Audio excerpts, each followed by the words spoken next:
Welcome to Martin Gardens. It is my 10th anniversary and Andrew is inside doing just a couple chores. And I have, today is the day when I am harvesting all the garlic. So I already got through some of it. This is all hard neck. I'm about to finish up the soft neck. Welcome.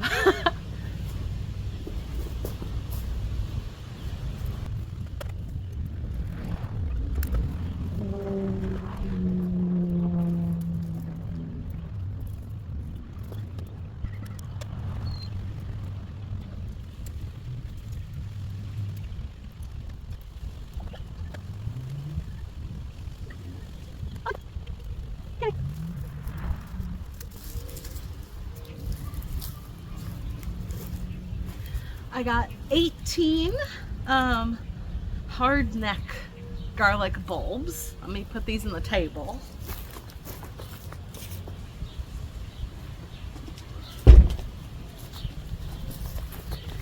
Sorry, correction, those were the soft neck ones on that side.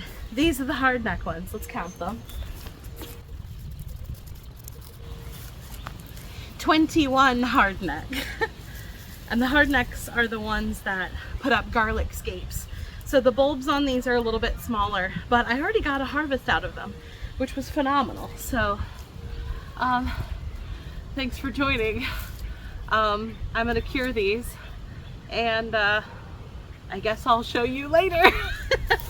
Bye.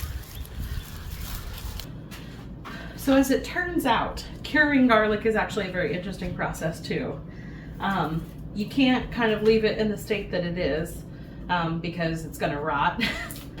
What they recommend to like prepare it for curing is to take the last green leaf and peel it down,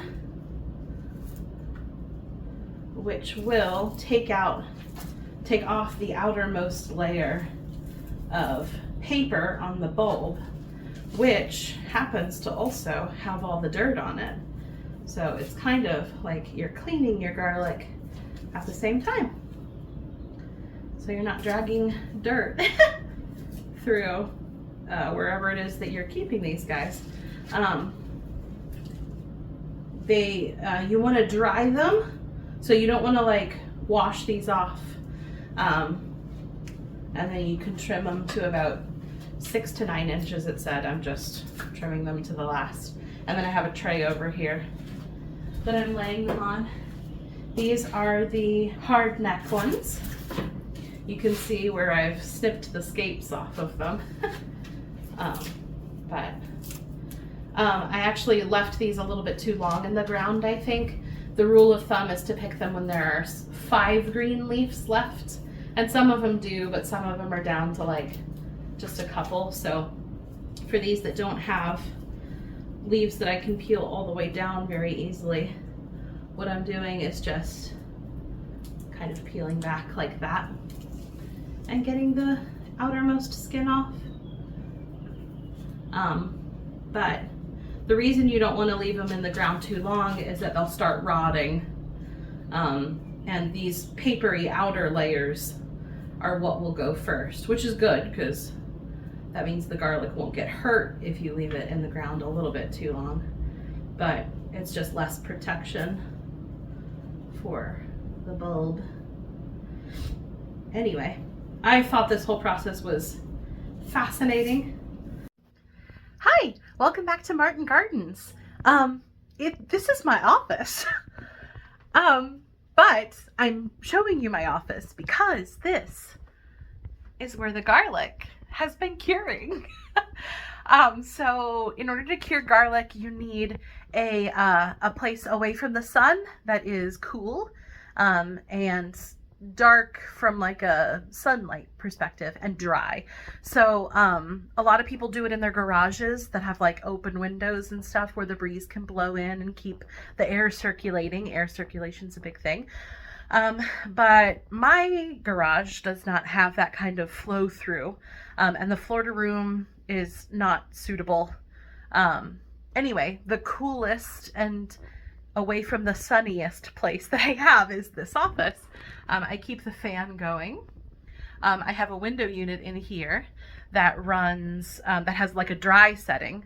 So when appropriate and when needed, I run that on the dry setting to keep it cooler in here and drier. This fan never turns off. And actually outside, we have a box fan or one of those oscillating fan things that I have been blowing air into the room directly on the garlic. This is my garlic. So I got this many bulbs. These are dehydrator trays from my dehydrator. This is the hard neck, and up here is the soft neck. And really I'm just keeping them like apart from each other. And they are drying out. You can see like the roots are like crusty. There's still some green, and they're a little bit soft still in the stems, so they do have more curing to do. I think I read most people cure them for like at least 4 weeks. It's been 3 weeks for me now. So they still have a lot to go, but some people cure them for even longer, and I probably will cure them for longer. Once they're done curing, I'm going to pick out the bulbs that I want to use for seed for next year, and then I'll process the rest. I will probably just chop it all up, or dice it, and freeze them in little cubes like my sister showed me. So unless any new updates happen in the next little bit, the garlic journey is pretty much at an end. There's nothing more to do with it besides like the chopping and the stuff, which I feel like that might be boring and is also a while away, so I'm not gonna make you guys wait for that. But anyway, thank you for joining me, and I will keep you updated with garden stuff. Okay, bye!